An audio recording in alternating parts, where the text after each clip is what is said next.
বর্তমান বাংলাদেশে ক্রিকেট খেলা চলতেছে, বিপিএল মনে চলতেছে, বিপিএল টি-20 ম্যাচ চলতেছে। বিভাগীয়ভাবে এই আয়োজন হয়েছে। যে বিভাগে যারা বসবাস করে প্রত্যেক বিভাগ তারা আশা করতেছে তাদের বিভাগ চ্যাম্পিয়ন হবে। কি হবে? চ্যাম্পিয়ন হবে।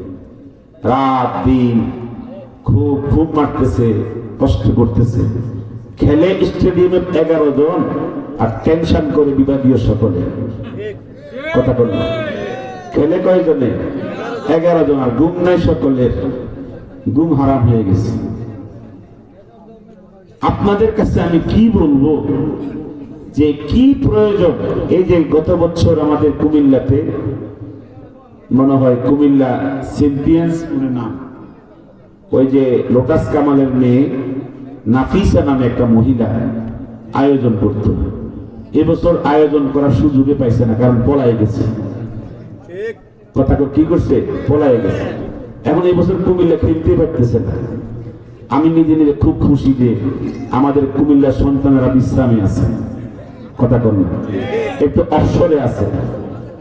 যদি আজকে কুমিল্লাও কি করতো, খেলতো, আমাদের কুমিল্লার সন্তানরা ঘুম মারত, কষ্ট করত, পরিশ্রম করত। আমি আজকেও বলেছি যদি এরকম প্রত্যেক বিভাগ থেকে এরকম বড় বড় নেতারা পলাইতো তাহলে বিপিএলটা কায়েম হইতো না। কথা কর না, পলায় গেলে সময়গুলো বাঁচত, বাংলাদেশে অনেক সময় যুবকদের কাজে লাগতো। কথা কর, ঘন্টার পর ঘন্টা টেলিভিশনের সামনে, মোবাইলের সামনে খেলা দেখতেছে, কি ফায়দা আছে? কোনো ফায়দা আছে?